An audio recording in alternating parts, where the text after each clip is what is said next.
Coucou les lecteurs et les lectrices, j'espère que vous allez bien. Aujourd'hui on va parler bouquins et on va parler sorcières et chasse aux sorcières à travers le roman Jusqu'au dernier de Finbar Hawkins aux éditions Casterman. Donc vous pouvez les retrouver dans toutes vos librairies pour 16 €, il fait à peu près 321 pages et vous conte donc l'histoire d'une jeune sorcière et de sa sœur en quête de vengeance après le meurtre de sa mère. Je vous montre donc la couverture qui énonce bien le thème du livre. Je vous lis le résumé et je vous en parle juste après. Jusqu'au dernier, vous n'auriez jamais dû tuer ma mère sous prétexte que le roi d'Angleterre n'aime pas les sorcières. Que vous soyez chasseur, noble ou puissant, vous ne serez plus rien quand je vous retrouverai. La colère coule dans mes veines et la magie héritée de ma mère chante dans la gorge de chaque oiseau. Je vous cherche le long de la rivière, dans les villages et jusqu'au plus profond de la forêt. Je vous traquerai un par un. Bientôt, vous serez à genoux devant moi, implorant mon pardon que vous n'obtiendrez pas. Donc voilà, l'histoire c'est une sorcière, 4 assassins, une implacable vengeance. Alors, pour résumer un petit peu l'histoire rapidement sans vous spoil, on commence directement l'histoire avec les deux jeunes filles, donc c'est deux sœurs qui viennent de voir le meurtre de leur mère par 4 hommes chasseurs de sorcières. Et suite à ça, la plus grande décide d'accompagner sa jeune sœur au clan des sorcières où vivent leurs tantes pour la mettre à l'abri et pouvoir accomplir sa vengeance contre ces 4 assassins de sa mère tout au long de l'histoire.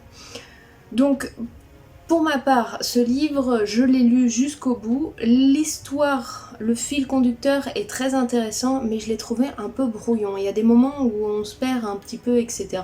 Donc pour le caractère de notre jeune femme, elle n'est que colère, regret et vengeance à l'état brut. Elle ne réfléchit pas réellement par elle-même, elle laisse son instinct et sa colère et jalousie répondre de ses actes. Elle a tendance à dénigrer ou rejeter les personnes qui lui veulent du bien parce que simplement par jalousie ou par réflexe, parce qu'elle a du mal à accepter sa condition de sorcière, etc. Et elle va se retrouver donc dans des positions, des conditions un petit peu compliquées, mais parce qu'elle ne cherche réellement qu'à se venger. Du début jusqu'à la fin du livre, c'est ça qui va nous permettre de l'accompagner, mais au fur et à mesure de ces rencontres et de ces différentes actions qui vont se dérouler et des morts un par un qu'elle va faire pour retrouver les assassins, elle va grandir, évoluer et elle va surtout essayer d'accepter sa condition, sa relation avec sa mère compliquée, sa relation avec sa sœur encore plus compliquée, etc. À côté de ça, donc on découvre plusieurs personnages, notre demoiselle qui s'appelle donc Evie, ou Evelyne des oiseaux, sa jeune sœur qui s'appelle Dil, donc Dil est très intéressante comme personnage, elle est complètement l'opposé de sa grande sœur, elle est une jeune sorcière en puissance mais elle est légère, elle voit la vie et les bonnes choses. À savoir que ce livre nous découvre la sorcière sous ses bons et ses mauvais usages, c'est-à-dire la bonne sorcière guérisseuse qui est en quête de soins et autres envers les gens, et la mauvaise sorcière qui cherche à accomplir des rituels pour obtenir plus de pouvoir, plus de richesse, etc.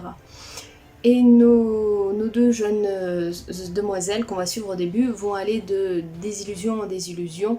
Et le problème de notre protagoniste principale, c'est que comme elle n'est que mauvais sentiments, on va dire, donc colère, haine, vengeance, jalousie, elle a tendance à aller toujours dans de mauvaises situations. Bref, au fur et à mesure qu'elle avance dans l'histoire, elle va quand même rencontrer des personnes qui vont l'aider à grandir, qui vont l'aider à accomplir sa vengeance et qu'elle va permettre de faire grandir aussi. Elle va faire la rencontre d'une autre demoiselle qu'elle va appeler Green Eyes, qui s'appelle Diane, je crois si je me trompe pas, et qui va l'aider aussi à prendre du recul sur sa relation avec sa mère, qu'elle a donc beaucoup de mal à accepter, et la relation avec sa jeune sœur, dont elle est que pleine de regrets suite aux décisions qu'elle a prises pour elle. Et c'est très intéressant de voir l'évolution, surtout le combat donc de femmes, souvent jeunes, décidées comme sorcières contre les hommes qui sont représentés comme le mal, les chasseurs, les tueurs, les hommes imbus de leur personne. On a une époque où la femme aux yeux des hommes n'est rien, rien du tout qu'un outil ou qu'une utilisation. Ils ont des regards lubriques, ils sont mauvais, ils n'ont aucune pitié, que ce soit des adultes, des vieilles femmes ou des enfants. Ils ont tendance à se comporter de façon assez cruelle envers tout ce qui est une femme, et encore pire quand ils ont décelé un potentiel magique en elles. Heureusement pour nous, tous les personnages masculins ne sont pas mauvais dans l'histoire et ça va redresser un petit peu la barre parce que vraiment, sinon on était vraiment dans l'idée que les femmes ne sont que des objets maltraités par les hommes qui sont des êtres mauvais et perfides au plus haut point. Comme je vous ai dit, donc les chapitres sont assez courts. En général, pour les plus longs, il faut une dizaine de pages. Les plus courts font 3-4 pages. Vous avez une trentaine de chapitres à peu près, mais j'ai trouvé l'histoire très rapide et très brouillon. Donc on va très vite dans l'action. Les premières scènes vous plongent tout de suite dans l'événement de la mort donc de la mère de la jeune fille par ces 4 assassins. Et ensuite c'est l'accomplissement de la vengeance avec le parcours, les choses comme ça, les différents voyages et différents péripéties qui vont lui arriver. Résultat, vous n'avez pas réellement le temps de souffler ou de vous poser quoi qu'il arrive. Après tout, il fait 300 pages et il faut vite arriver au bout. Le seul moment où on prend un petit peu du recul, c'est l'action qui se déroule à la fin, où là, les choses se posent un peu. On a vraiment l'évolution au maximum de notre héroïne et donc on pose un petit peu plus le décor, ce qui va se dérouler, les différents protagonistes, amis, ennemis, etc. Et c'est le seul moment où dans le livre j'ai réellement pu souffler et bien comprendre ce qui se passait. Parce que le reste du temps je trouve que c'est très brouillon, on va très vite dans les actions. Le caractère de notre personnage peut passer du chaud au froid en quelques secondes.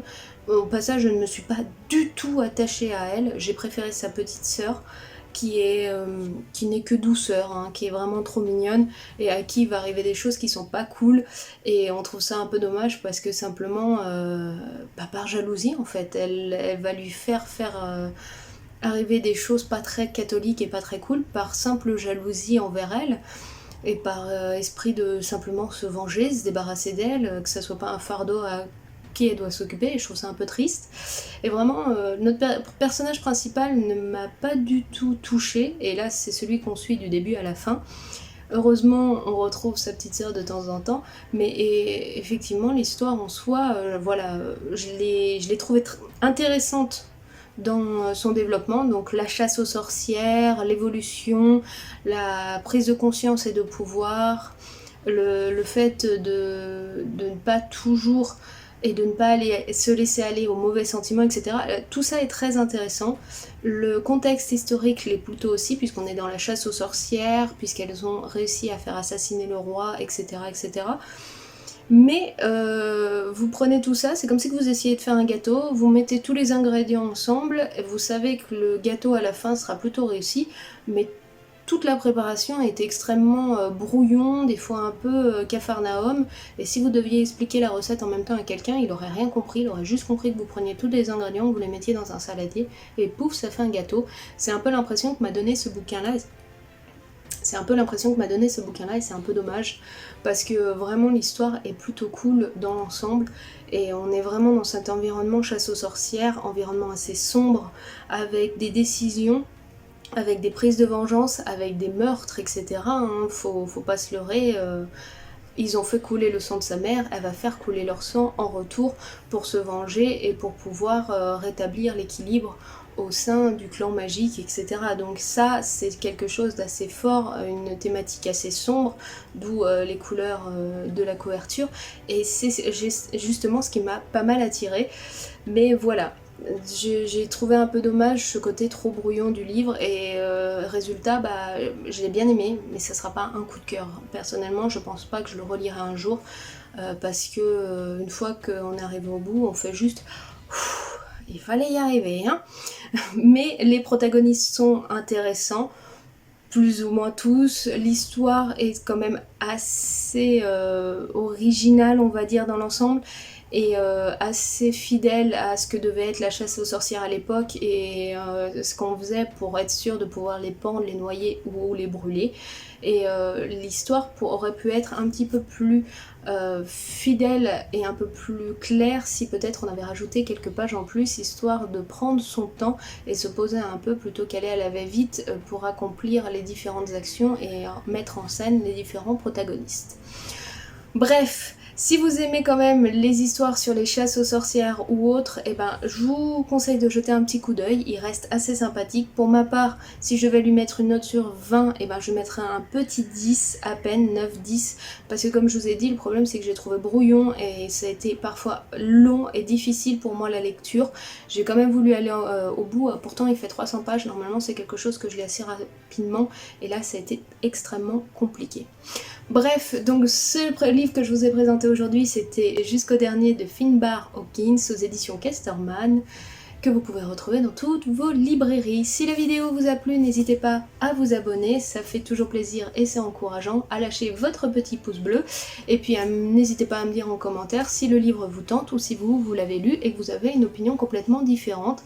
Personnellement, j'ai débattu avec une amie à moi qui m'a dit qu'elle avait adoré, donc comme quoi vous voyez vraiment la perception des gens et des choses peut être bien différente selon votre envie et ce que vous appréciez dans un bouquin.